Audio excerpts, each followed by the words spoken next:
either live by the gun or you die by the sword.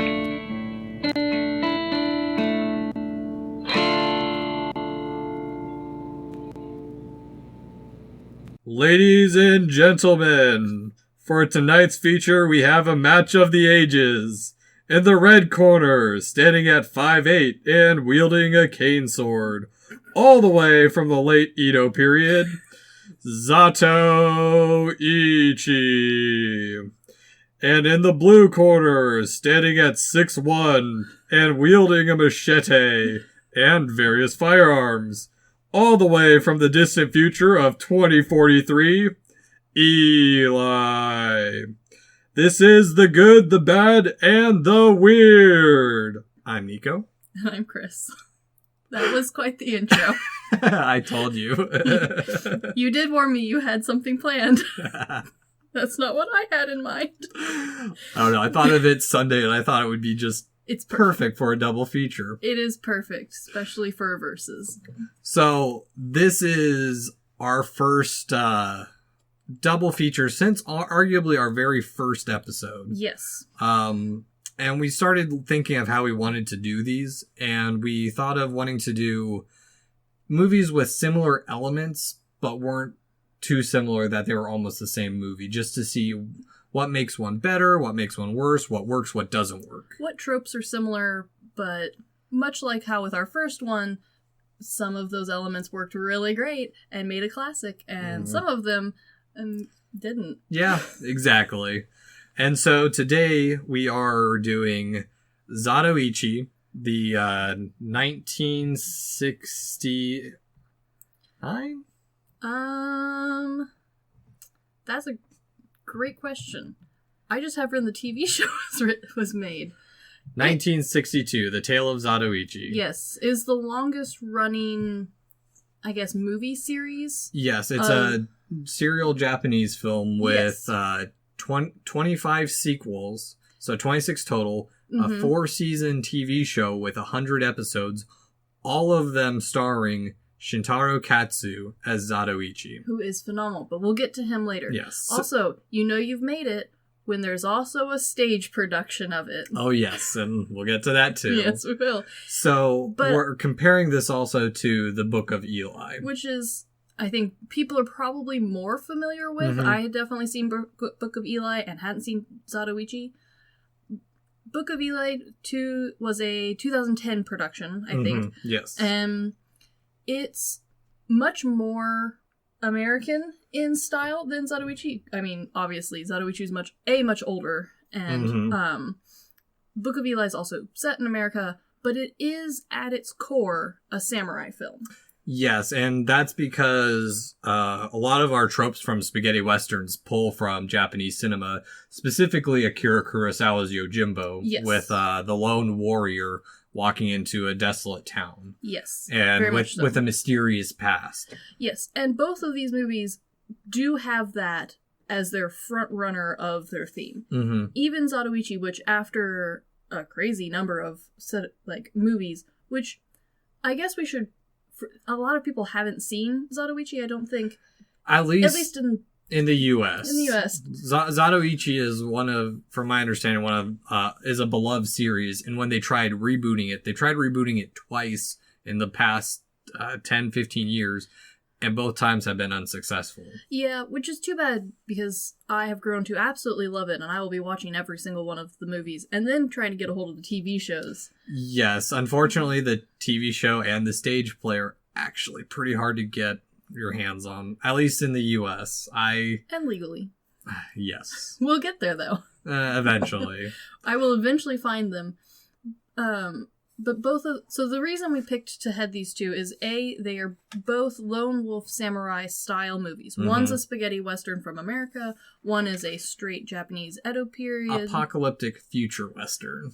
It's very much, not that futuristic either, which really kind of upsets me. But yeah.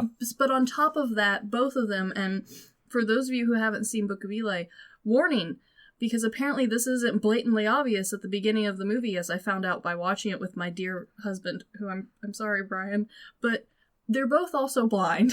Yeah, and this episode's going to be full of spoilers. We're not going to go through it like previous episodes where we go through scene by scene. Mostly because there's no possible way to. No. But, warning, if you don't want to know what happens to these characters in the future of their progressions, this might not be the episode to listen to. Exactly. However, in my defense, so Brian and I watched Book of Eli together because he had somehow not seen it. Mm-hmm. And I was like, well, this movie's right up your alley. You really enjoyed Mad Max. We were just off of that Mad Max high. I love Mad Max. All of the Mad Maxes, including the old TV show. And I've only seen the original and the most recent one, and not the color version, the black and chrome version. The black and chrome version's so good, though. It is beautiful. But we need to watch my favorite one sometime.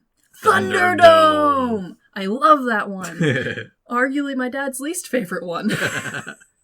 But somehow my husband hadn't seen Book of Eli. And so while Book of Eli is subtle, and there is a lot of people on the internet arguing whether or not this man in his own universe is actually blind, it is not so subtle that a attentive movie watcher could not figure out that Eli is blind within, I would argue, the first 30 minutes of the movie. Yeah, and after a rewatch, I'd say the same thing too. When I first saw this, I didn't realize he was blind, but I was also newer to actually watching and focusing on films.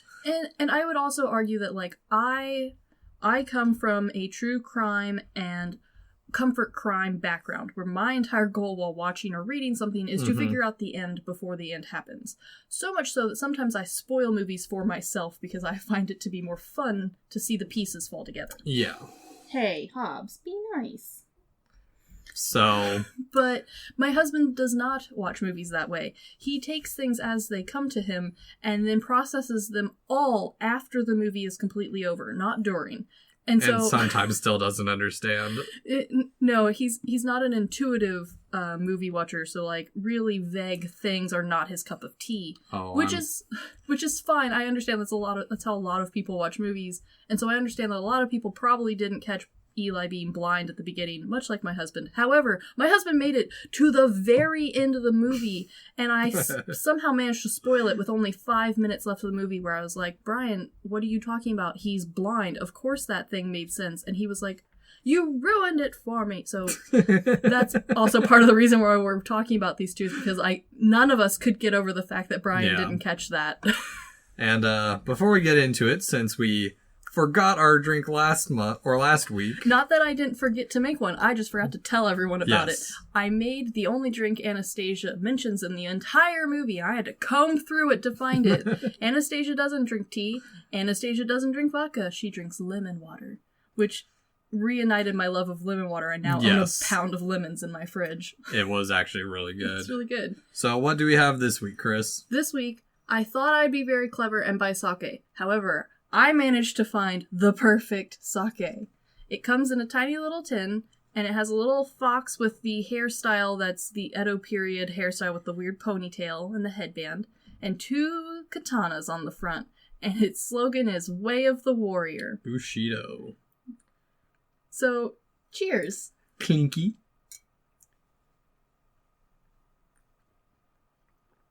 Ooh, that's smooth. Not bad for being in a can. And 18%. Yeah, that might need to... Ooh. We have to watch that one. Yes. But it is very good. So, before we start really getting into it, I do actually have a shout-out / thank you that I want to get out. Ooh. I want to thank my buddy Austin for, one, getting me into the Criterion collection, which is where the first 25 Zatoichi films are. Yes. The box is beautiful. Oh, God, the box is glorious. And I actually bought the box off of him, so... But also just thank you for introducing me to this film series, man. You've been bugging me about which one are we going to do a Criterion film. Told you it's going to be something a little different than just the film itself, but here we are. Yes. So. And normally, I know you're really big onto collecting the Criterion movies. Yes. I'm not. I am very into the find it at a Goodwill. In fact, that's how I own most of my movies. And why most of them are on VHS tape. I have no apologies about that. And I like buying used, but these films, they're really hard to find used. They are very hard to find used, especially for Zatoichi.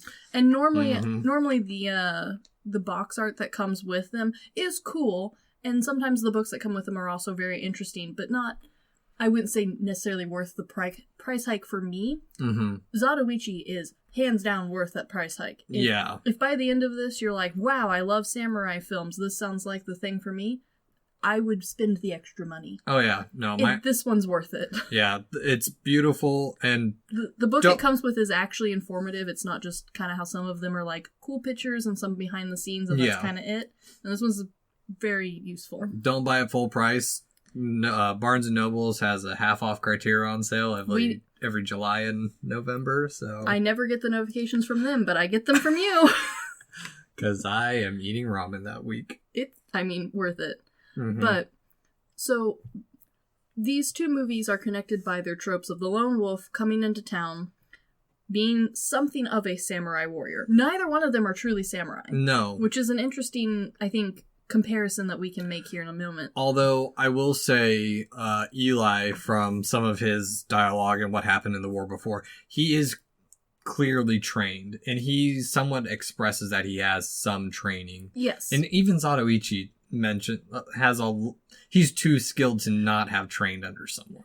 And both of them in their true lone wolf style, and this is something I like especially for Zatoichi, because we don't have someone quite this level of mysterious in Western, like, sequential cinema. I think the closest I could really get to was James Bond series. Yeah, and I was actually talking to Parker about that, because we were talking about serial films, specifically that this episode was coming up. And I mentioned that in the US, besides Bond, I couldn't find anything, because I'm still a little new to the serialized films in Japan. And from what my understanding, the reason these series were popular was because it took a while for serialized TV to come on, to become popular. Well, and I think it became popular in America way before it did in Japan. Yeah. Which does explain a lot. Because when the Zatoichi films were really hitting their full stride in Japan, we were into things like I Love Lucy. Yeah, I can see that. Yeah, because this was in the early 60s, and then the last film, there was like a 15-year hiatus between the first 25 and then the 26th film. Exactly. And so, even Bond, which, granted, part of the reason why Bond background-wise matches Zatoichi so nicely isn't necessarily because they share the same storytelling. Bond manages to not give anyone a backstory because it's not the same Bond. Yeah. And they acknowledge that and they accept that. Whereas Zatoichi, it is the same Zatoichi, which we should pause for a moment and clarify something. I'm going to refer to the movie as Zatoichi and the character as Zatoichi only out of bad habit. The character's name isn't actually Zatoichi, which, unless you're studying Japanese, I think is going to be hard for an English speaker to catch. There's a few things in it that they do a little bit of detail work that we as Americans not growing up would understand, and you'll start to come across it in future movies. Yeah, but if you're even beginning to learn Japanese, this is a really good movie to watch because you don't have to remember names of food, which I find very difficult. And while all of the conversations are like, there's no kid language in this movie. It is an adult film. It is a samurai film. There is killing involved. None of the dialogue is so extreme that, like, you're not going to catch a word or two that you picked up along the way. Yeah. Which is nice because it is a very fast-paced film. Well, and even then, specifically his name itself, Zato is a derogatory term for a blind person. This is time, the Edo period between the 1830 and 1840, or at least 1830 to 1840 is when Zatoichi's set. Yeah. So the period's quite long, but this is kind of the end of that era. It's comparable to the medieval ages. In some ways, yes, and in other ways, it's comparable to the Elizabethan times. Yeah. It's a weird mix. We don't really have anything similar to it in Western history, but think of all of the art and advances in technology and understanding that the Elizabethan period had, but put it with the beliefs and the hierarchical system that the Middle Ages contained. Yeah. And so, ichi was a common term for what a masseure's name would be. Like, they'd be Mono Ichi, something Ichi. And his name just happens to be Ichi. So the blind one or I found something similar. My favorite rough translation that I could find of it was low-ranking blind person Ichi.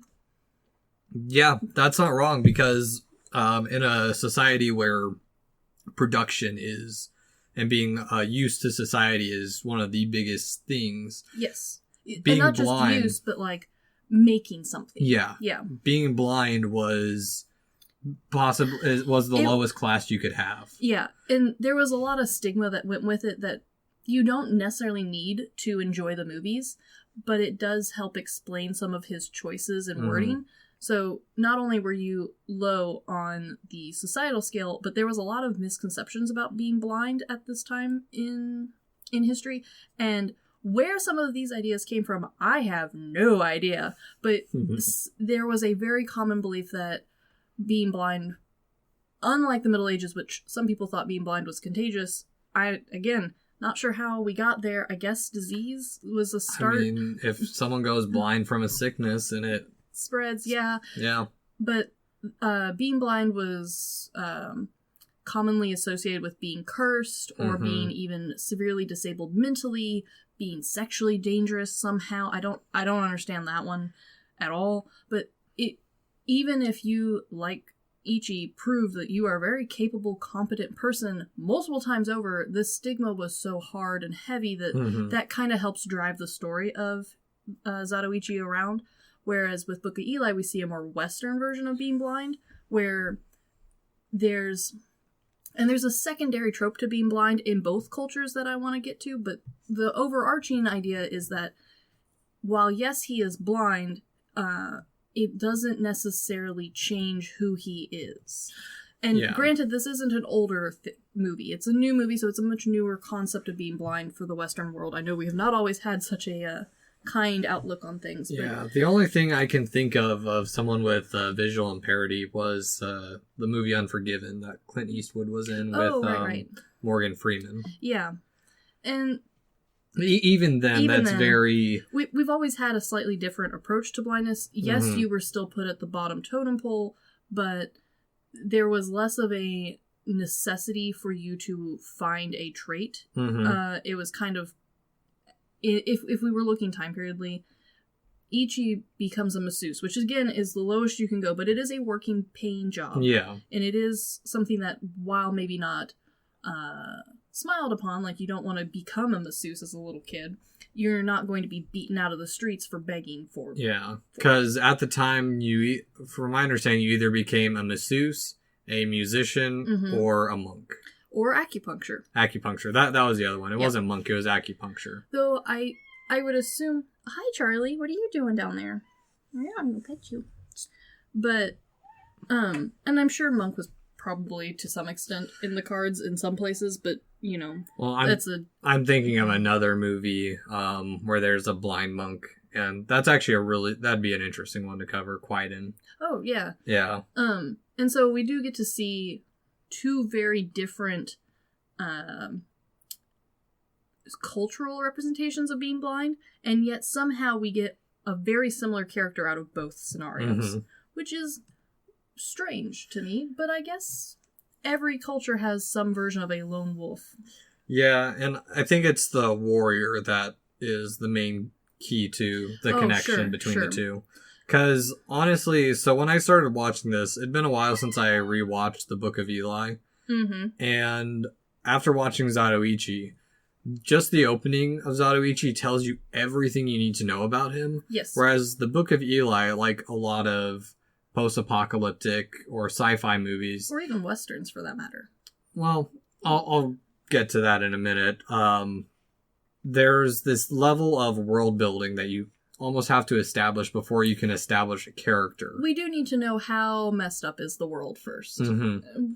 Yeah. And I would argue that while Book of Eli does build the desolate world, it does take a page closer to the Mad Max world, as opposed to more world-built established dystopia / futuristic decimated desert planets. Yeah, because, I mean, this is also, And the lack of seeing that also helps establish that much of it's a wasteland. Yeah. And this is like one of the first towns or one of the small towns he's come across in a long time. Yes. Though it is interesting, too, to think, so in Book of Eli, because the world has, for some reason, which is not really given to us, the world's gone post-apocalyptic, we've got desert everywhere, it's all bad, eating people's times. Mm-hmm.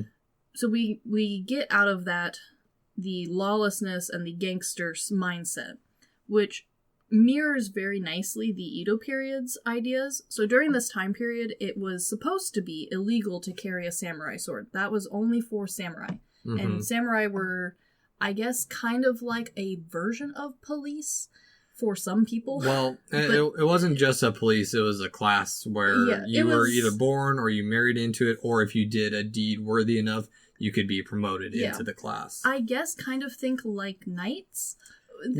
Kind of in that way. But especially the later part of the Edo period, there wasn't a real good way to enforce that whole, like, no swords for anybody except for samurai. So gangsters which they've got their own, the Japanese gangster, the Yakuza genre. The Yakuza genre is a long and lengthy one, but we'll simplify it down for this movie specifically. They also decide that they need swords and have no problem just getting their own. So yeah, and it is kind of a weird position, and especially people not knowing the history and stuff. It might be a little jarring to get into. A little bit, but it's really a fascinating subject, and it's not too bad. But you can see the parallels between Book of Eli's gangster society, where the world is run by, in this case, this town is run by this mob boss. He has his underlings who are all one of the few people privy to guns or any type of weapon, really. They kind of make their own weapons out of whatever they find on the ground. But good weapons are kind of reserved for these people. The common folk are shown to have improvised weapons, but they rely more on traps than they do on weapons. Yep, and also, like, water is the good stuff, and whiskey and alcohol is cheap. Yeah, which, again, an interesting concept, but sure, why not? Whereas there is more of an order with Zatoichi, mostly because it's based off an actual time period, which helps greatly. Again, back to character building versus world building, and where do you actually start to toe the line? Because one is a more historical piece and one's a future piece. Yeah. But at the same time, both managed to hold on to this idea of gangsters really strongly. And obviously, the Edo period, especially the film version of Edo period, because Edo period, for those of you who aren't into Japanese film and TV shows, is a very popular time period to put stuff in, very much like how the Wild Wild West is a popular time period to put stuff in. So I think both do a nice job of giving us enough background information on the world for you to know when it is, kind of what it is, and where it is, without detailing out the whole world. Zatoichi expects you to know some history. Book of Eli expects you to make some flying leaps. Flying leaps, and then explain the history of what's happened in between. Yeah. So, with that, I kind of want to talk about the characters themselves. Yes. So, we both know that they're warriors. Yes. We're hinted out at Zatoichi's skill early on, but we don't actually see his skill until like halfway through the movie. Yeah, exactly. Or at least for the first movie. And even then, we only see it's small, but it's great because he slices a candle in half down the center of it, so that way the wicks are still burning on either candle. It was incredibly impressive. Just you wait. His list of tricks and skills will get hopefully much longer. And one of the things that's interesting is that we hear the mob boss at the beginning of Zatoichi praising Ichi's skills to all of his men, telling them, you need to make sure this guy is comfortable. We want him on our side. We don't want to piss this guy off. He's amazing. And Ichi to all of the men is like, no, he's exaggerating. What I do is pretty much parlor tricks. I'm not really that good. But he explains that, he's more of a party trick guy. And it's an odd thing because the actor who plays Ichi especially in I think the first two are in black and white, and then they move to color after that. So especially in black and white, the main actor who plays Ichi, I think through all... No, he is Zatoichi. He is from, at least in the original run, he's in the first 26 movies, and he's the entire show, which I believe he also produced and directed a good chunk of it. Good for him, because he's phenomenal. And, but he has a weird balancing act as an actor, because while his acting is phenomenal, you manage to get all of the nuances that you want out of an action film, while also having very impressive sword fight choreography that's fairly believable for the time period. I mean, nothing terribly gory, and there's a lot of fake dying. Yeah, but it's a movie of the 60s. And I think that was... And I've seen quite a lot of samurai / fight movies of this time period, and I think that was just kind of a standard style choice. Yeah, it's like in a gun movie where they just shoot one person and they fall over. Yeah, it's similar. But he has an interesting balancing act where Book of Eli's character and how the actor chose to portray him, he's always a stoic, put together-ish person. He's always got that hint of danger about him. Whereas Ichi and his actor always managed to toe that line between a soft, innocent man and a very deadly killer. Oh, yeah. And you'll just wait until you get to some of his later movies. You get to see a wide range of him. To give you a little bit of background to Shintaro Katsu, at the time, they were trying to push him as a love interest romance character, because the studio that did his movies, that's mainly what they did in period pieces. Which that's fairly I have watched way too many period dramas about romance. And he is very... He was good, but he just wasn't finding his niche. And then Zatoichi came along, and they were looking for someone who can play a blind person. He's like, oh, I can play a blind person. His father was a shamisen master. And so when he was classically trained in the shamisen by a blind person. And so he had a background working with blind people, and he's like, I can do this. And so they're like, okay, we'll give it a go, because he wasn't finding his niche as an actor. And honestly, without this movie, he could have gone by the wayside. Which would have been terribly disappointing, because especially his action portions of acting are phenomenal. It's a quick-paced movie in the sense that where Book of Eli tends to drag out or dramatize its action sequences quite a lot, where, let's be real, two swings from a sword and a gunshot and we should be over, but it lasts 10 minutes sometimes? Yeah. Not in Zatoichi. In Zatoichi, all of the action sequences are under 30 seconds, I would say. Yeah, no, they're really quick, because the style of Zatoichi's blade work, it's a quick draw style where you're supposed to lash out and return the blade as quickly as possible. Yep. And even then, his style is a reverse grip style. Yeah, so instead of holding it like a standard sword, flip the sword upside down and hold it like you're going to shank somebody. Kind of like Starkiller in the Wii Star Wars game. Ah, yes. Yeah. So back to Eli for a little bit on his skill. Yes. He rewatching the movie.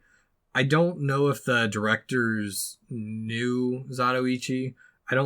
It doesn't feel like they did. It doesn't seem like it. But some of the mannerisms make a little bit of sense, because like Zatoichi, when we actually first see him fight with his sword, when he when he shuts off the lantern and kills everyone in the woods, which, by the way, that is probably my favorite scene of that movie. So cool. It's a beautifully lit scene. You just get to see how quick his skills really are. Yes. Eli, when we first see his skills and he's confronted by the ambush group, he calls them something. I don't remember. I can see where early on they lead to that he's blind. Yeah. Because he looks back and there's a really dark bridge, which I really question the darkness of that bridge in midday. There is some Definite lighting choices in Book of Eli in general. So he goes back, he looks back, and that's the thing too, is Eli's blindness doesn't feel blind. No. Or I feel he's not completely blind. I think he has some vision impairment. Which would make more sense, and I've seen arguments all the way from being vision impaired to everything from he's pretending to be blind to throw people off to no, he's fully blind, but because Book of Eli is such a religion-based story, that God has given him this extra sixth sense. And the magical ability to read Braille. Which, questions about that, but that's for a different show. Yeah, again, his background's a mystery. We don't fully know whether he was blind or blinded by the whatever nuclear war. Yeah. But back to that scene when he goes under the bridge, that is actually a pretty cool shot scene because it's all in silhouette, and I'm really starting to get into this idea that action movies don't need that shaky camera. They don't need to move around too much. The action is much more emphasized when the camera is stationary. Yes. And doing that, it's a good way to show, okay, he's skilled. He's fighting in this dark.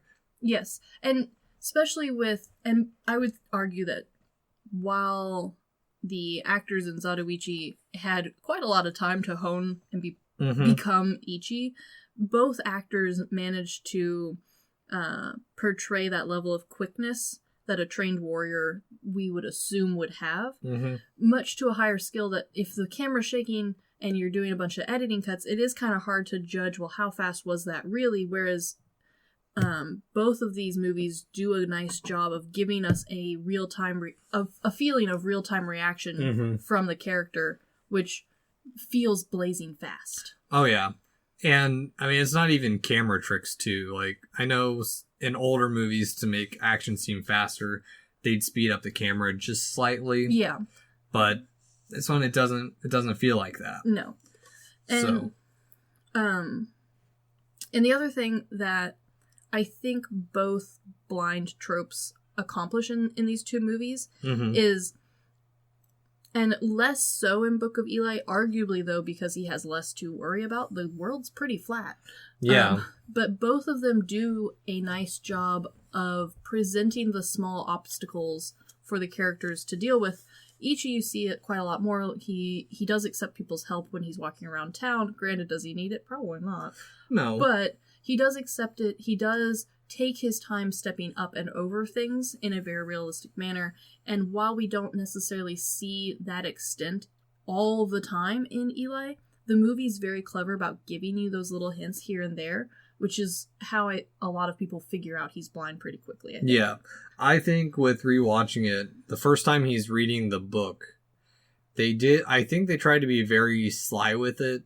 They closed his eyes just enough to make it look like he could be reading it, but it was just a little too close to be like, he's reading a book. It was like, yeah. Yeah.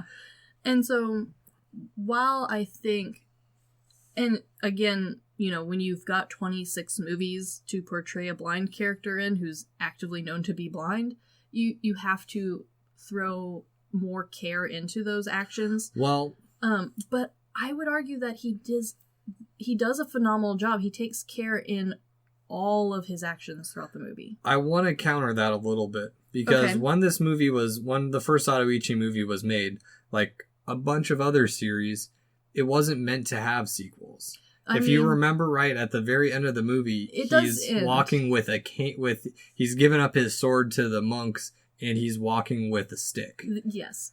And I understand why they chose to do that. However, because the first one chose to end that way, the other ones managed to follow suit similarly.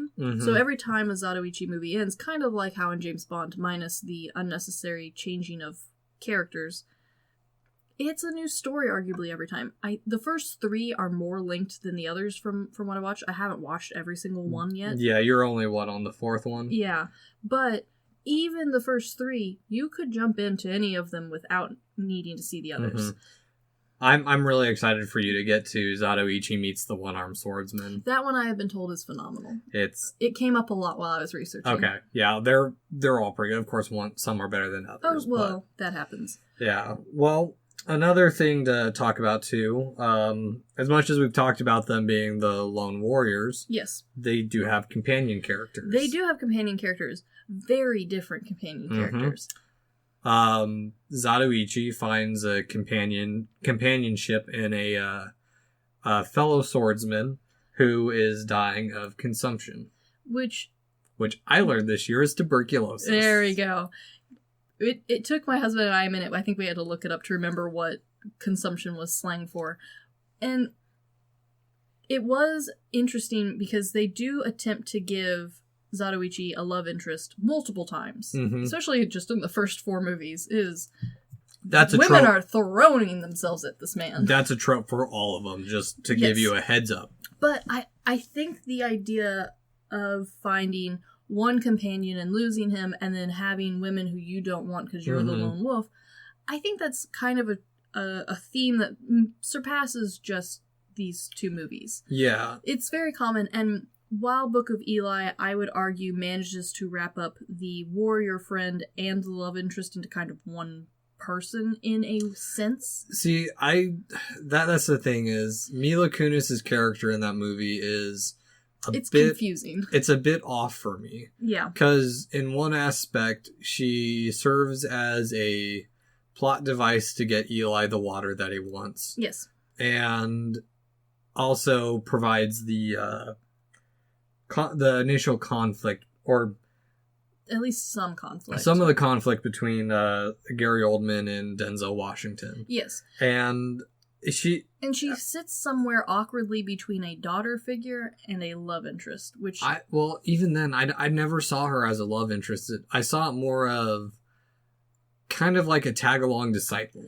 Very much so, and I think that's, if you think about the movie, especially from where the movie wanted to become from, I think that is probably what she was meant to be shown as.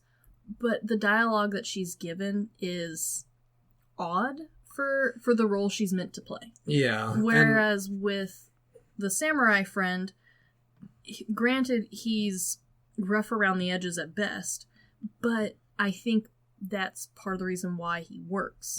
Is he's not given almost any backstory for us. We just kind of know that he was a samurai of some extent, or at least he calls himself one. And in this day and age, what does that actually mean? Could be lying. We're not really ever given solid proof either way, and that's part of the conflict. And I've tried sticking with just mainly the story, just the first movie itself. Yeah.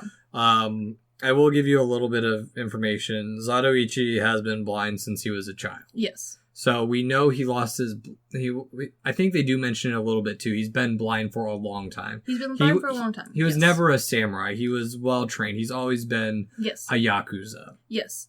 No, Ichi's is not the samurai. His friend claims to be one. Oh, that right. I'm sorry. No. Ichi has never ever claimed to be a samurai, which it adds a level of gangster code to the whole thing, kind of Pirates of the Caribbean style, where he strongly holds to a moral code of some kind. Well, but it's one that he's created because before the first movie, in the first movie, he explains just briefly enough for you to get a concept that before the first movie, he was a murderous person. He killed a lot of people, and now he regrets it. Yes. And that's where he's come up with his code. And not necessarily that. I'm relatively familiar with the Yakuza genre.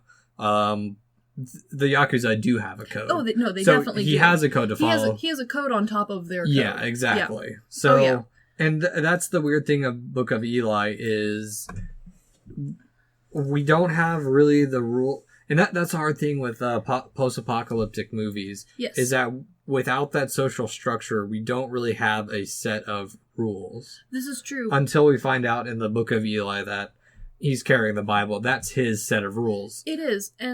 But at the same time, there is an interesting argument to be made that in Book of Eli, he's making his own set of rules. Because if he were to take the interpretation of religion that we have of it, he would be compelled then to help. Like, I think the very first scene is of, like, he's witnessing a trap that some of the gangsters have for... No, he just saw a couple people run into some road thugs. That's right. And he keeps repeating, stay the path, stay the path. Stay the path, none of your business, keep your nose out.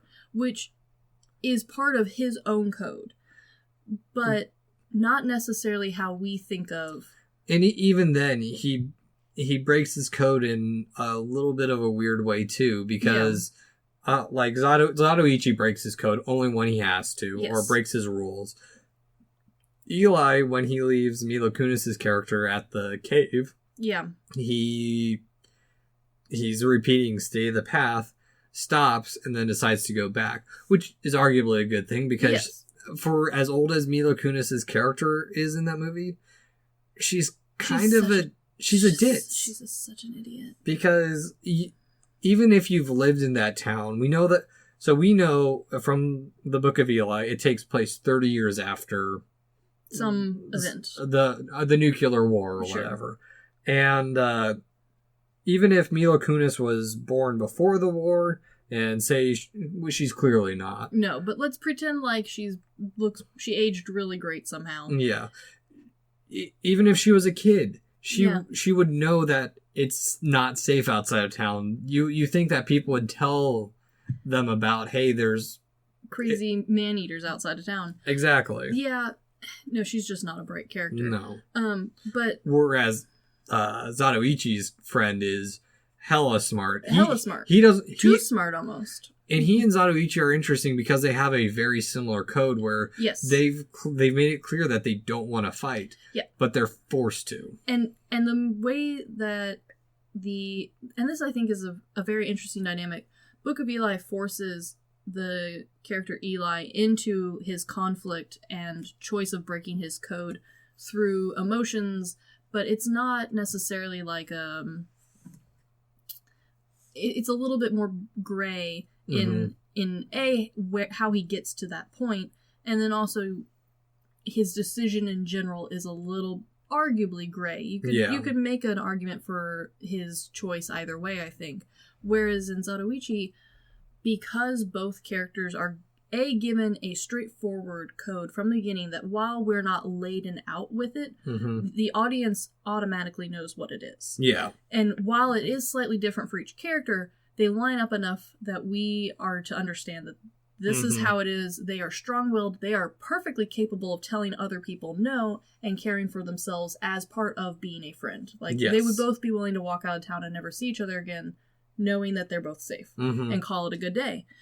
But the movie and the plot is clever enough to trick both characters into having to fight each other. Yes. And they do so in a way that isn't kind of, I would argue, the standard Western trope of getting two characters to fight each other.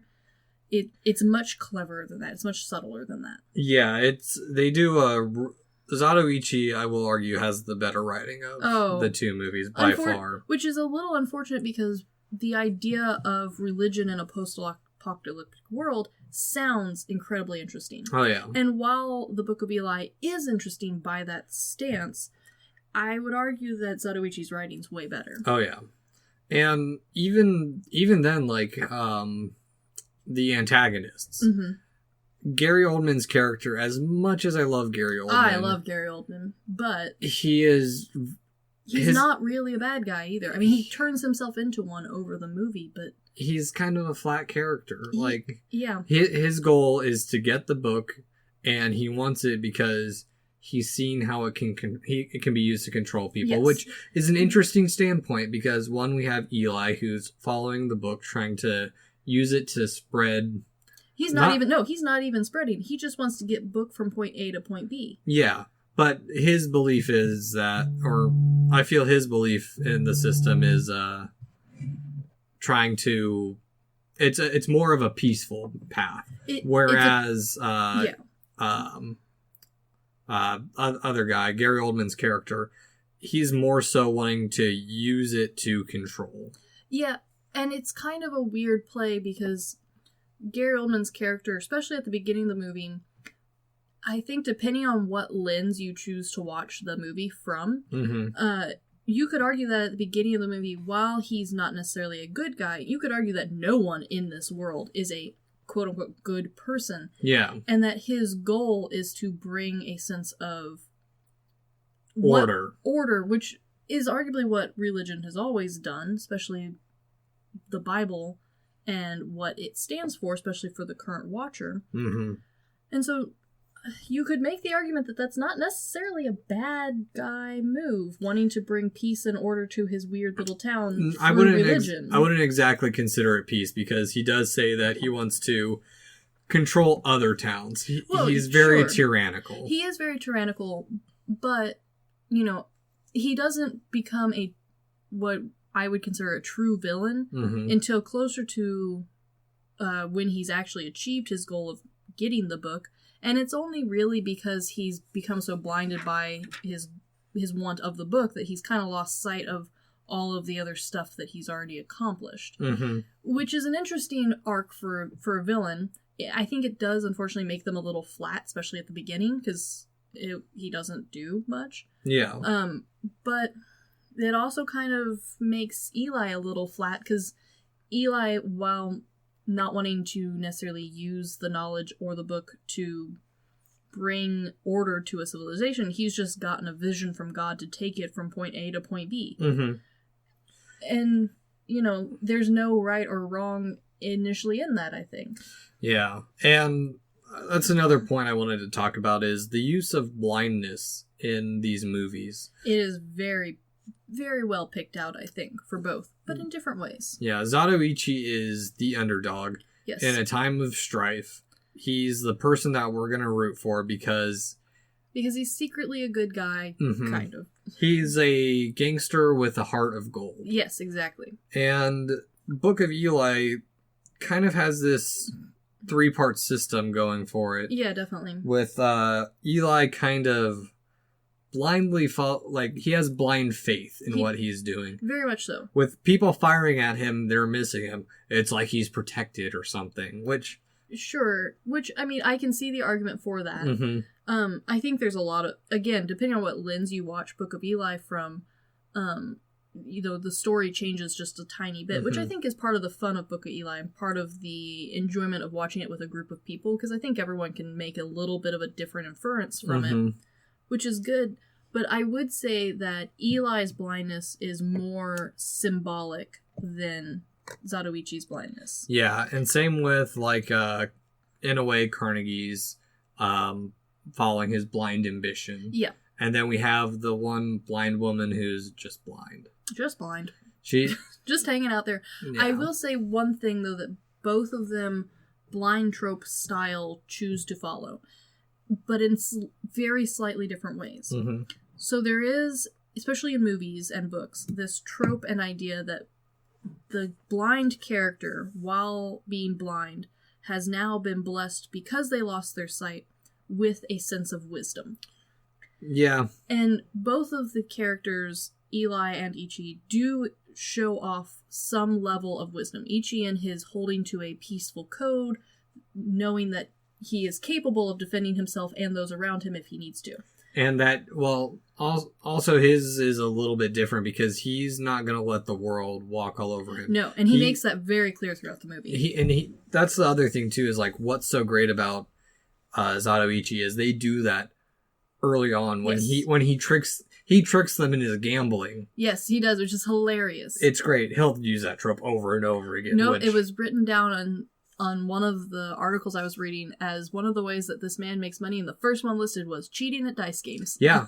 No, and that's the thing, too, is because he, in a way, is playing with the people with sight who are trying to trick him. Yes. So he's tricking before he gets tricked. Yes.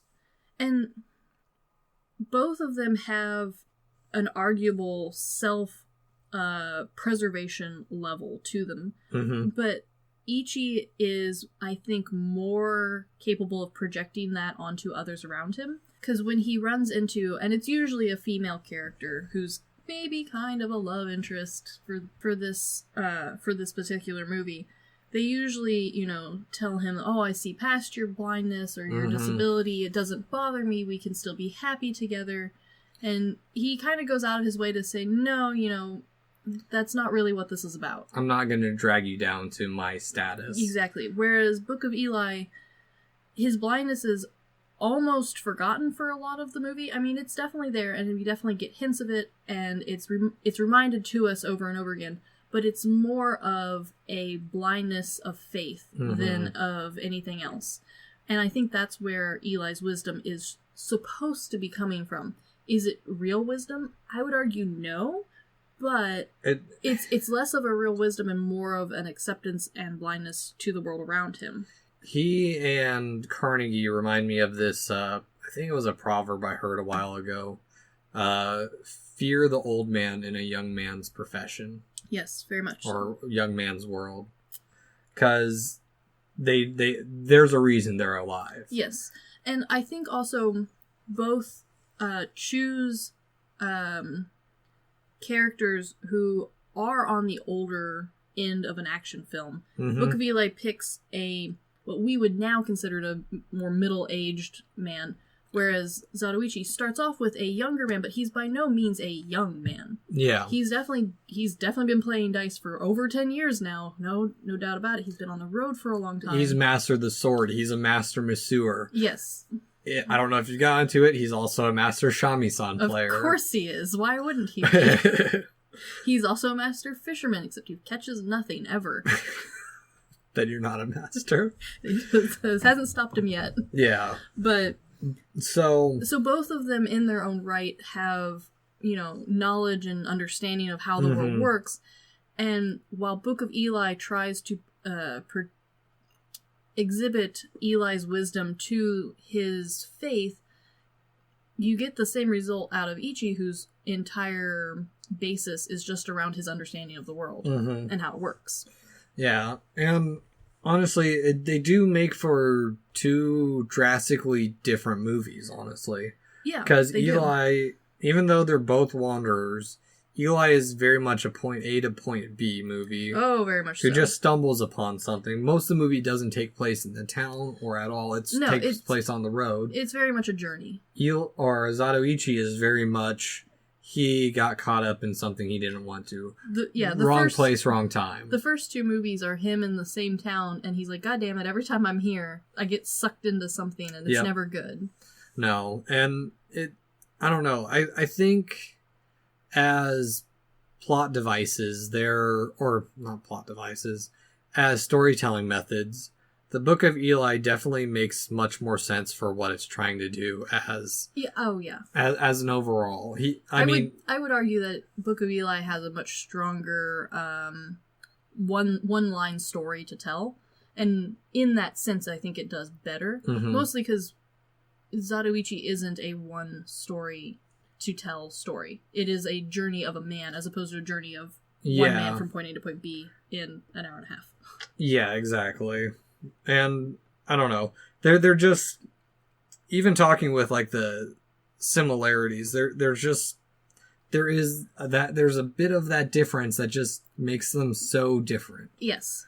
And I wouldn't say either is a bad movie. They're just despite being incredibly similar on paper, they turn out to be very different. Yeah. And I mean, even the ending conflicts, we have it's Zatoichi, we have the two gangs finally clash. Yes. Zatoichi they're like, oh, you don't need to come.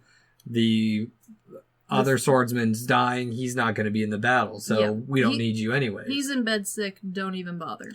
And then we find out that Zatoichi's friend thinks that, Zatoichi is still coming to battle. And the reason he even bothers is because the gang that they're both staying with separate gangs. It's a little Romeo and Juliet-esque. Yes. But so the gang that he's staying with has a secret weapon. They have a rifle. Which at the time was a huge advantage. That would be a huge deal because they're counting on their swordsmen taking out, like they're counting heads to see who's got how many men, and they're counting on their swordsmen. Originally, they were like, we'll pay you to take out like 10 or 20 men. Like, that's how much better at this we think you are. Yeah, then they decide, no, we need you to take on one guy. This is also at a time when war and even just like little gang clashes were determined in one big battle. They weren't... There's no little scuffles in the street. I mean, there were that led up to it, but it was either an all-out battle or it was a siege. Yes, very much so. And so his very sick and dying samurai friend, who at this point is now just like spewing blood at times, well, he hears that, the boss is going to bring a gun to the fight. Well, that's not fair. Because, again... And they're using the gun specifically on Ichi. Yeah. Yeah. Which, this is I think an interesting switch that these two movies do, because in Book of Eli, guns don't seem to be a problem. No. Not really. He has a little bit of the force powers where, we can dodge things really nicely, we can sense where stuff is, we have the potential, I can't hit you because I'm bad at aiming / maybe God's interfering sort of conflict, versus in the samurai film, we get the concept of, no, he's blind, and if you shoot him, you will kill him. Yeah. Please don't shoot him. Exactly. Which is, I think, a fun idea, though, because this whole plot is what brings the two of them together to have to fight each other. Yes, and I think that's where the brilliance of Zatoichi's writing and just overall film work really shines, because not only that, but we have this little side story of the woman that's falling in love with Zatoichi. Oh, she broke my heart. Her brother's drowned woman that he knocked up. Yeah. And he's starting to... Her brother is pretty early on shown to be just kind of a sleazebag. Oh, yeah. And even with Zatoichi tries being helpful and whatnot, but he's going down a path that he can't save him from. Exactly. And that's one thing about the writing, is that there's just these little conflicts. It's not like Book of Eli where there's a clear black and white character. Yeah, no. And it is interesting because we're given a clear black and white character in Book of Eli, but I think they both movies want you to understand that everyone's on the wrong side here. There is no true good. Mm-hmm. There's just lesser of an evil. And in Book of Eli, we're given a very clear lesser evil because our story is told via Eli's point of view and his moral codes. Mm-hmm. Whereas with Zatoichi, while told through Ichi's conflict, we get to see enough of everyone else's lifestyle and what they're dealing with and the struggles they have that you do feel really bad for the girl that he leaves at the end of the movie. He just kind of beelines right out of town. Not even beelines, because he climbs a cliff to leave this man. Yeah. Brutal. No, it's an interesting ending, honestly. It is, and I kind of like it because it was a loose thread that the second movie, which was the start of it being a series, was able to cling to. And while I do think it was a little bit forced in the second movie, the whole tying it back to the first movie, it was a nice loose thread that they did manage to clean up. Yeah. Did they clean it up the way I think it needed to be cleaned up? No, but that's partially because everyone in Zatoichi has the goddamn same hair. And that's how I tell humans apart. And so I honestly, there's like 5 characters who don't have shaved heads, and I know who they are. I don't know who the rest of you are. And half of the women are filmed from like across a field, and I can't tell who you are from over there. The film's too grainy. I mean, for me, that's kind of how a lot of the early Bond chicks were. Oh, no, they all look the same. I don't remember any of them. No, the only ones that you can tell apart are how high up the underwear go. Or their stupid names like Pussy Galore. Oh, it's such a bad name. Which, it's a bad name in a good movie, arguably. It is a good movie. I love Goldfinger? Goldfinger, Goldmember is the Austin Power one. Okay, Goldfinger, yeah. Goldfinger. But, and even then, like, Eli's conclusion to his story is, we have the big gunfight, and he somehow, mortally wounded, is able to get from New Mexico all the way through California to Alcatraz. Which, very impressive. Yeah. I feel like that would take a lot longer on foot than it did, but that's okay. Yeah, and maybe the world got smaller. I do actually really like that point, because if they had not played it up that Eli was blind, if he could see, and he could read Braille... Well, then it would have been a different story. It would have been a different story, but regardless of if he could read Braille or not, the book gets handed over to Carnegie, and it's useless to him. Yeah, he can't read Braille. And he was also shown at the beginning of the movie to be a hoarder of knowledge. So once Which he was... I hate his name now because of that. Yeah, but... So in essence, kind of the vibe we're given is once he was done processing and what he, I'm sure, thought of as memorizing a book, he would burn it. That way no one else could have it. Well, okay. Or at least get rid of the extra copies that he didn't need. Or the ones he didn't need, because the ones that they lay out were all like pop fiction books. Like one of them is The Da Vinci Code. Which arguably could have been useful. Yeah, maybe. But, I mean... It's the apocalypse. We got free time now. But... Yeah. But at the same time, yes, all of the books he burned were pop culture books, but we're not shown that he's also not burning books that he doesn't find as necessary. Arguably a translation book probably could have been among those. Yeah. They do exist. But, again, it's one of those instances where if the person hoarding the information... didn't foresee this problem, well, then now, this book is useless to him. And we are given somewhat of a nice ending to Book of Eli. You know, he's memorized the book as best he can, and he just gets to spill it back to someone else who can write. Yeah. Whereas Zatoichi, I would argue, and again, I haven't seen the very last film, but each film, while it does end, and it ends nicely enough that, like, if you never saw another Zatoichi film ever again in your life, you wouldn't be missing anything. You wouldn't have Van Helsing syndrome. No. But I wouldn't say the story itself is done at the end of the movie. No. And that's the thing with Zatoichi, because, honestly, Zatoichi and Book of Eli have a very similar ending, with Zatoichi just continuing on his journey. Yeah, just kind of keeps on going. And Mila Kunis's character going out on her own journey at this point. To what I assume to be immediately shot in the desert. Yeah. Because while I do like that Book of Eli does attempt to badass her up a little bit before the end of the movie, in an attempt to kind of get her ready to be on her own, I would argue not enough. No. Not enough to... And we're also, we don't know how much time has passed between them getting there and Eli's death. True. So, I mean, it could have been a decade or so, and he's taught her. I would hope that that's the scenario, but, you know, my gut feeling is that this woman immediately walks into a pit of snakes.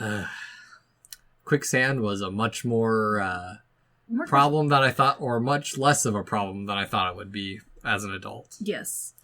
Yes.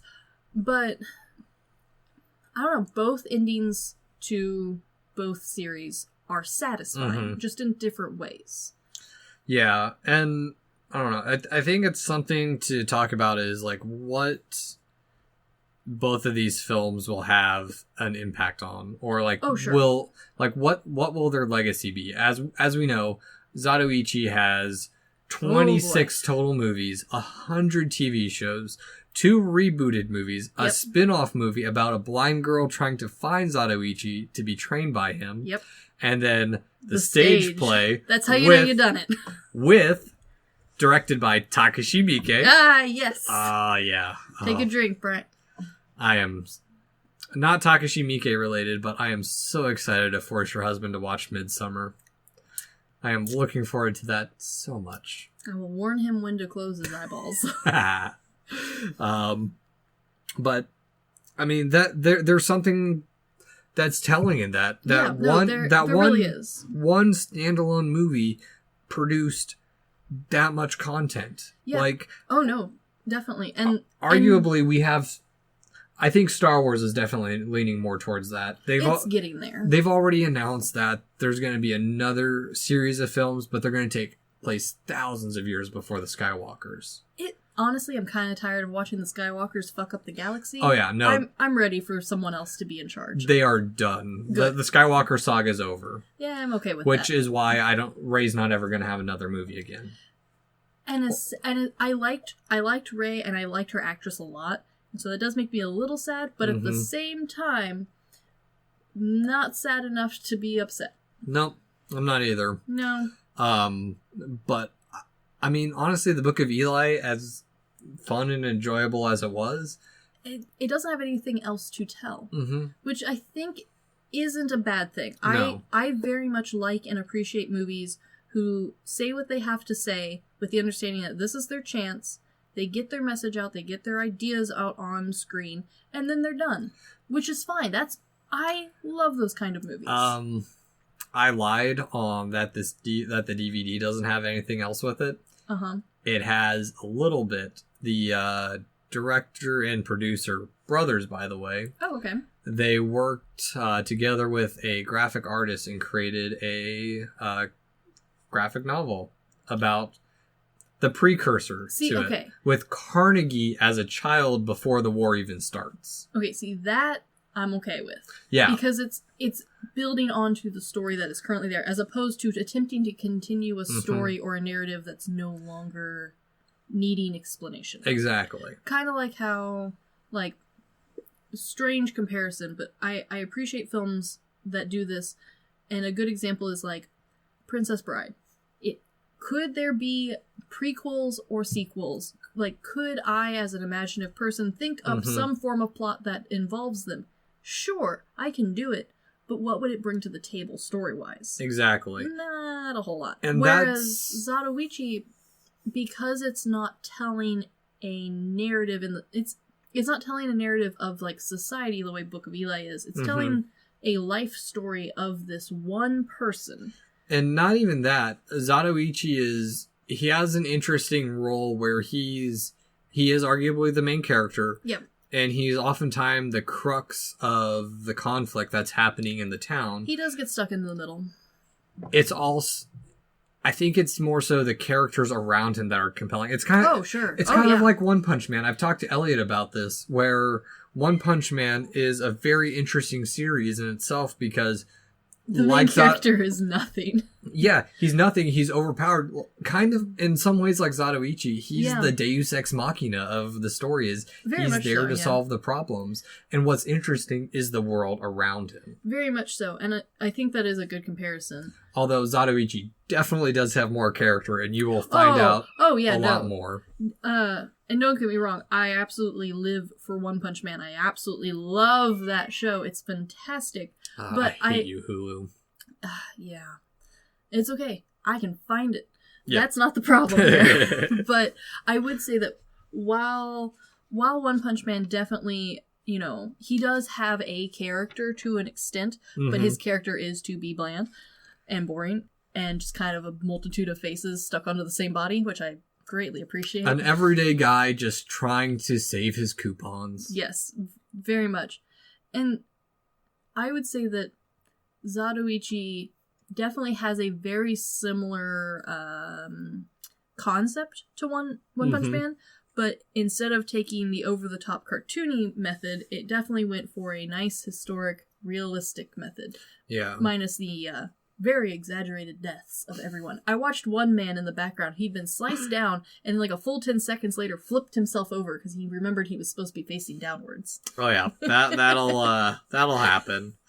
But I mean that's a lot of choreography to do when you're taking out 6 to 10 people in one go. And as far as I've watched so far, and I'm sure there's better ones than others because that's just how world works, but and just series in general. Series in general. But the actor who plays Ichi, his sword fighting choreography is never the problem. In fact, I have rewatched multiple fight scenes like several times in a row just to catch all of his movements.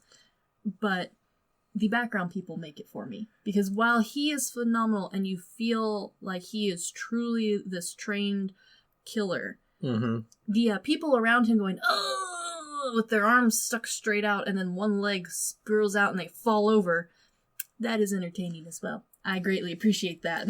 Shintaro Katsu is 100% Zatoichi. No, he definitely is. And I think and I know there's other actors who've become their characters, arguably the entire cast of Harry Potter. Harrison Ford. No, Harrison Ford just played Harrison Ford in every single movie, and they just rewrote his character to match him. But I think there's definitely actors who have become their characters immensely so. But I would argue that, especially in Western movies, a lot of our actors who become their characters are not becoming a superhuman of any kind. They might be over the top. They might have a specific skill that they're better at. But, like, him to be that believable in swordplay, especially in the first movie, is a phenomenal feat. Oh, yeah. And it is part of the reason why I would say even pick one. Pick any of the older ones specifically, because the newer ones, it sounds like, while good, maybe not as true to the form. Yeah, and I'll give you a little bit of a heads up. Partway through, I think it was in the first 18 or 19 films, Daiei Productions was the makers of the film, and then they went bankrupt. Bummer. And then Katsu created his own production company, Katsu Productions, and started making the Zatoichi movies. Gotcha. And at that point, they become much darker and A little grittier. A little grittier, A little more gangster. Which, honestly, I'm okay more with. violent. Yeah, but honestly, I'm okay with that. Yeah. Because, and I think it also offers a good variety. Because I know you recommend Zatoichi. Oh, yes. I love this series. I am so glad my friend recommended it to me because I went through, like, and granted, I pace myself with these movies. Oh, sure. Because I do not plan to do that.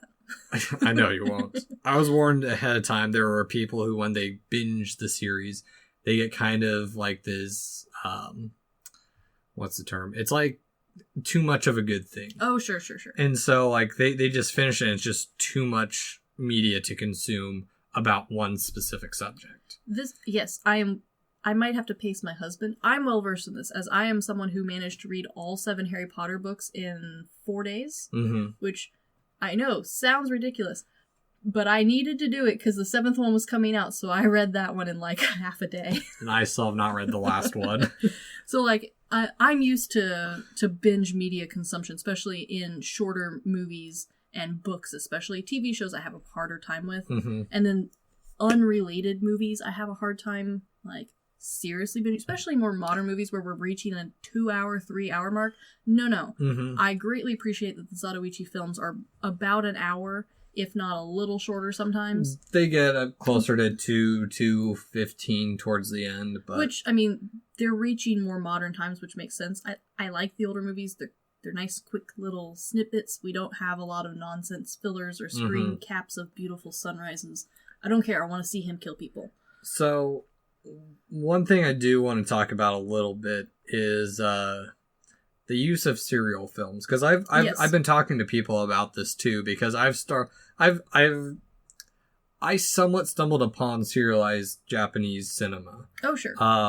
It started off with Zatoichi, and then I had the opportunity to get my hands on film series such as The Outlaw Gangster VIP, following Goro, The Assassin, Female Prisoner Scorpion, and recently I got my hands on Lone Wolf and Cub, which I unfortunately haven't started, but is, from what I've heard, a similar style to Zatoichi. Okay. All kind of in the wanderer outlaw genre. It was a popular genre at the time. Yeah, well, and even then, just the idea of serialized films, especially I feel in the US, is underutilized. Yeah, I can see what you mean. Especially with how they're creating the Marvel universe and the DC universe. Everyone's trying to create their universes instead, and I've harped on this before. Instead of creating one good movie and then building off of that, that's exactly what Zatoichi did. But instead of saying, "Oh, this person's going to have a 3-story arc, that's going to lead into another 4-movie arc that has all these other characters that have a trilogy," that's when, for me, it gets a little bit too much, because it's hard enough writing a trilogy of films. Oh, sure. Even if they're not super connected. It's just I feel the Marvel and DC universe specifically, since they're arguably the largest franchises we have next to Star Wars. And J.K. Rowling somewhat getting into it a little bit too. She definitely has bigger arcs going, but she's only focusing on those arcs at one time. I think, and I'm hoping kind of with Wonder Woman coming out, because I did see the trailer for 1986, the next Wonder Woman movie. Yeah. I saw a trailer for it, and it feels very somewhat standalone compared to the first one. Yeah. But I wonder how, as a universe building device, these standalone films would do, because Star Wars is moving towards that. Yeah, sure. But I would also say that, and this is totally a Western concept, I think. And it's kind of one of those things that has always been, is that we are, and this is a generalization, but most people are more comfortable with a large arc being a TV production with maybe one movie as the spin-off and a standalone. An example that immediately pops to my mind, mostly because I made a horrible connection today. So my husband's been playing God of War 4 unstoppingly for like 2 weeks now. I'm surprised he has not beaten it yet. Oh no, he beat it twice now. Jesus Christ. But it hadn't clicked with me. Like, I knew, I recognized the voice of the main god, but I didn't point where he was from. As a child, my favorite TV show, hands down, was Stargate SG-1, goddammit. I don't care about your Star Trek. I don't care about your Star Wars. Stargate was where it was at, baby. And baby. The gentleman who voices Kratos happens to be Talak, who is the alien in the show. He's a normal person, kind of, but he has like a parasite thing that comes out of his gut, and he also has like a thing on his head, and he's bald. There's a lot. Stargate's a whole different thing. One of these days I'm going to make all of you watch it together with me so I can relive the glory days. But Stargate has its own, it had its own TV show, which ran for ages and ages, and then it had a reboot of a different version of the show where it took place a completely different location, completely different cast. And wasn't it started by a movie? Kind of. So, yes, there is a movie. Does it have any fucking thing to do with Stargate? No. But it is an entertaining sci-fi movie. Is it a good sci-fi movie? As with most sci-fi movies, no, it's bad. But it is entertaining. Yeah. And so whereas a movie series like that would have been daunting. Could it have played out like Zatoichi? Yes. The characters were right for that sort of storytelling. The world was right for that sort of storytelling. But I don't think people would have consumed it. Yeah, and thinking back on it, not really thinking back, like The Mandalorian. Oh, that's I think a good example. Yeah, because I still haven't seen it yet. I know you're angry about the little Yoda man, but I think you will like the story part. Yeah, no, from my understanding, it's a space western. It is. Oh my gosh, and I've been told there's a 7 Samurai episode, which I really want to see, but again, I do believe that does tie more to a television show, especially with an overarching story. Yeah. Whereas you'll find out from Zatoichi, they are specifically single stories. The the first 3 have a connection. There's some ties here and there. I would argue that kind of the only, and I wouldn't even say story arc because it's not really a story arc. The only person who's managed to do something similar to the Japanese sequential movies would be John Wayne. And that's only because John Wayne knew his category. He was always the same category of that Western, an old cowboy. Until he was Genghis Khan. That's a different side project. We put that one back under the rug where it belongs. But because... And, example, my grandfather loves him, and all, I think he owns all of the movies on one specific shelf above the, archway in his basement, all in, VHS blocks. That's impressive. Up. That's, my Nick Cage collection so far. Yes, it's very impressive collection, and part of the reason why it worked for a Western audience with John Wayne was because each movie, you knew what you were getting into. You knew who was going to be in it. You knew you liked John Wayne and his acting style, which was a very distinct thing. Yeah. You knew you were going to be getting a Western. What type of Western? Not clear. Could have been a bunch of different things. What's the storyline? Again, could have been a bunch of different things, but you knew it was a Western. And so you went in with a certain expectation and set, which I think the serial Japanese movies did, but you were not forced to follow any sort of pattern or story or even create an attachment to one specific character. You were given kind of this free reign to float between whichever movie was your favorite, whichever character or story you liked best. And as we mentioned before, that's very much how James Bond is, arguably. Oh, yeah. I think that would be the other one that's comparable. Yeah. And honestly, I think, and I know I said it earlier, I still think Marvel and the Star Wars universe, this style of storytelling, they could have benefited from it for sure. Yeah, like if they made a series of solo stories, like this, where it's all just his one-off adventures, and like the last one could be just him leading into the very start of him in Star Wars. Sure. Like, or because I know they're doing an Obi-Wan Kenobi series now, which why not? You yeah, know, at this point, we've done everybody else's. We'll see. Knock them out of check the boxes. Good luck. I don't know. I have somewhat fallen in love with this genre because... Oh, sure. I mean, honestly, Zatoichi, Female Prisoner Scorpion's fantastic. That one starts off as very much women in prison sexploitation film. And it does very well with it, too. But it becomes something much more. Sure. I also think, though, that part of the reason why Zatoichi and other Japanese sequential style films work and Western ones don't necessarily do, James Bond being the outlier, and arguably there's specific reasons why he works because of things that the Japanese ones don't do.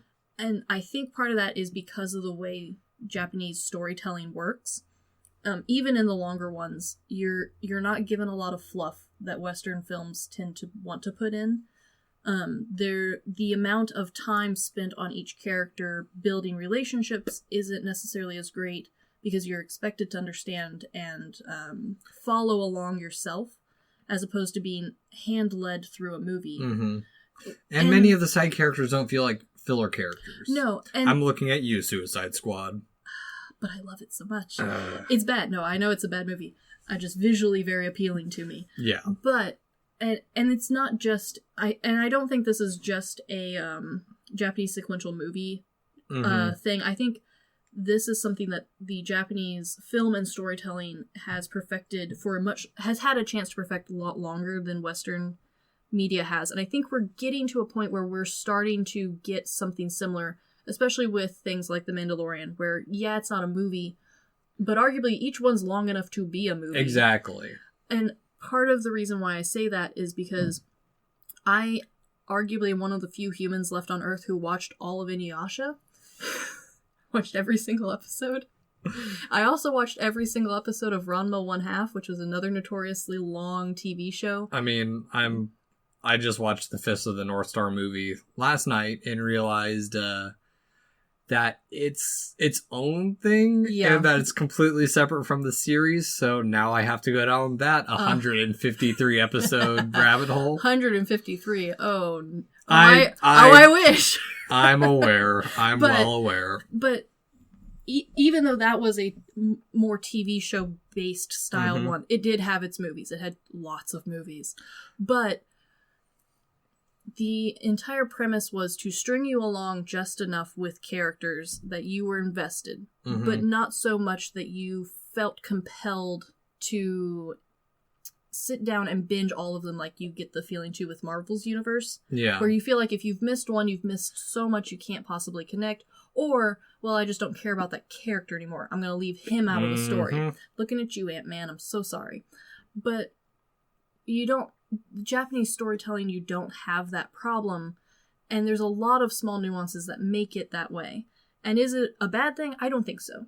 I think it's just something that we, as a Western storytelling world, where we spent more of our early times working on books and songs, as opposed to film and drawn storytelling. Yeah. So I think when we take a book series and translate it into a film franchise. It does phenomenally. James Bond did phenomenally. Harry Potter, even some of the British TV shows like Miss Marple or Poirot, who, granted, yeah, those are TV shows, but again, once you hit that hour mark, you're no longer a TV show in my mind. You a movie with a lot of episodes. The new Sherlocks. The new Sherlocks, definitely. And so I think we're just attempting to figure out how we can place our love of detail and explanation.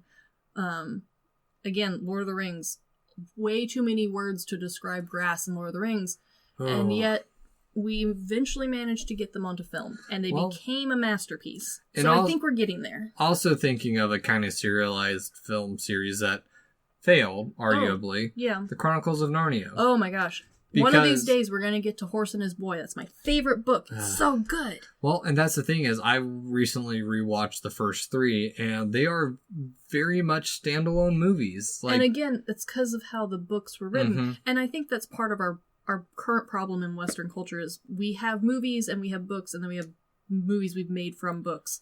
And we haven't connected the dots quite yet, whereas the Japanese cinema universe has had time to connect all those dots. And so it feels more fluid because their background history is a little bit more fleshed out. The series we've talked about, they're very fantasy. The ones that have failed. Like, I was just thinking about this. I think one series that would do well to be a series film or a set of serialized films would be the One Piece series. If they were able to break down every single bit into like an hour and 45, because they did it with Ronin Kenshin. Kenshin became a 4-part series. Neon Genesis Evangelion's doing it. And honestly, and again, I watched all of Ronin Kenshin because that's the kind of, free time I had in high school. But because it got broken down, it did nicely leave out some of the fillery bits. Yeah, exactly. And you could even make the argument that other shows have done something similar. I think you could arguably get through a lot of Inuyasha with just the movies. Yeah. Which, if that's your thing, do it. It's not a complete waste of time. But I think that's kind of where we sit as a Western film setting. And I don't think it's necessarily wrong, because we definitely have our strengths that the Japanese film industry doesn't have.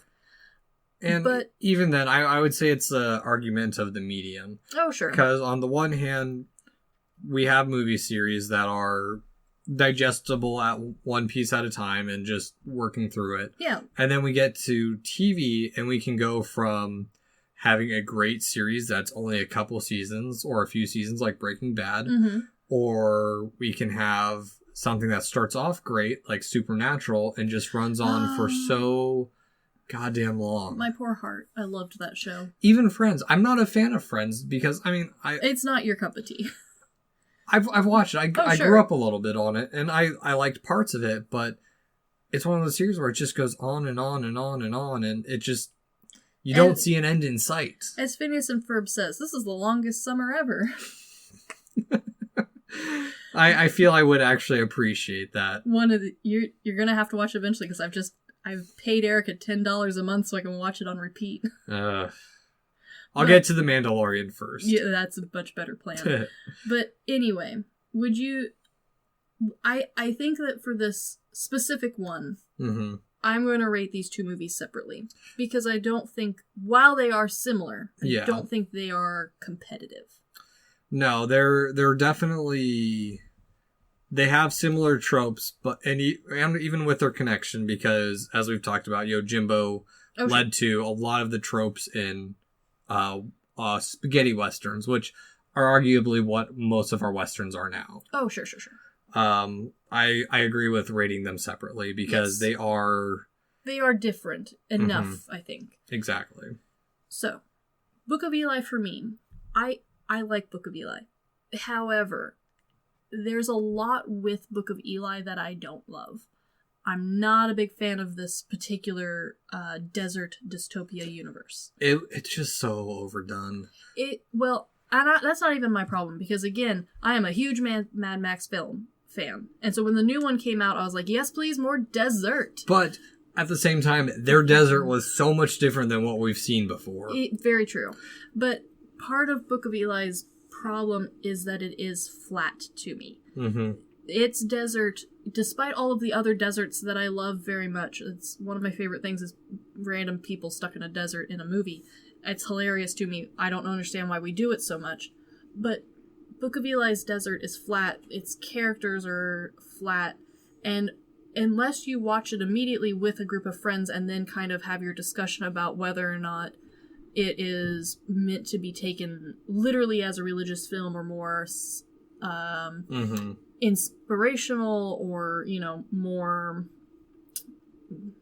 grayed out, I guess is the best word I can think of it, it quickly leaves your mind as a concept and a context.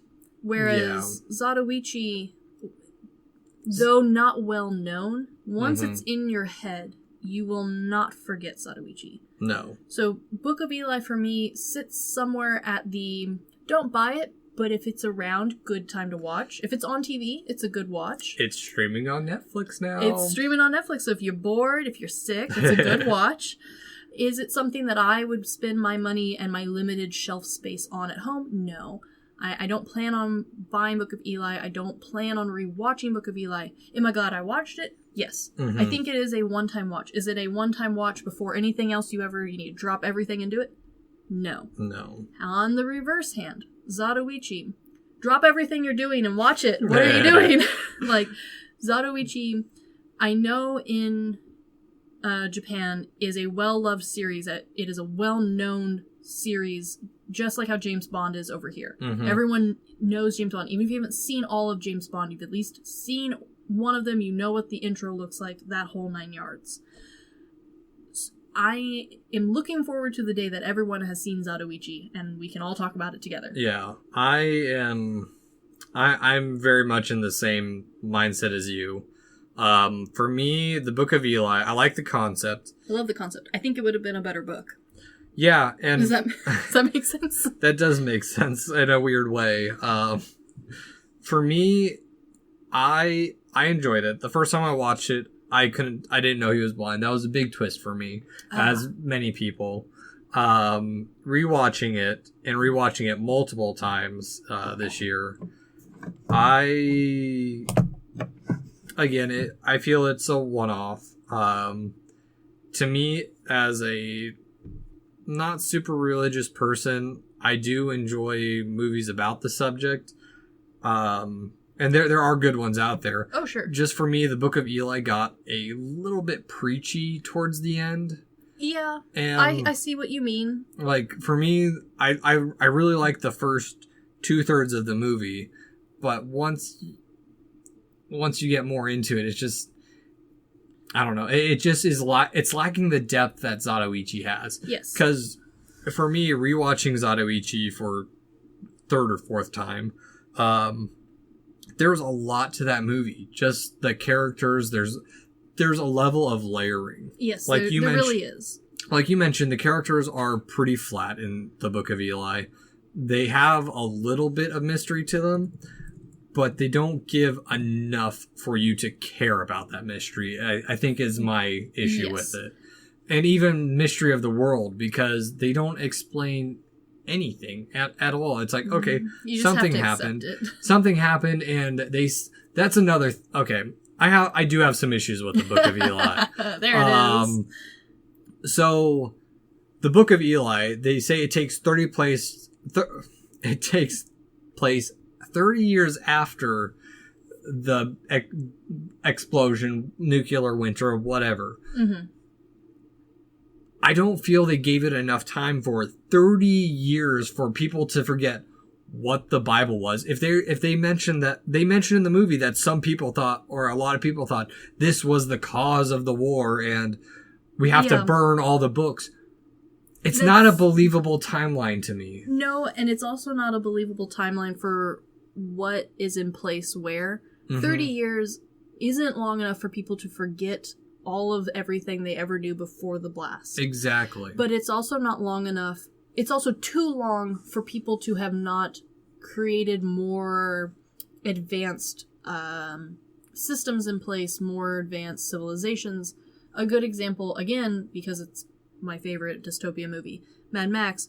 While, yes, it's grungy, yes, there's a lot of broken and not working, it's also, we see an entire cities that are formed, and granted, they arguably have longer, but they're no wild, wild west town where barely anything's standing and there's barely any facilities or functions. No one's picked a job here or there.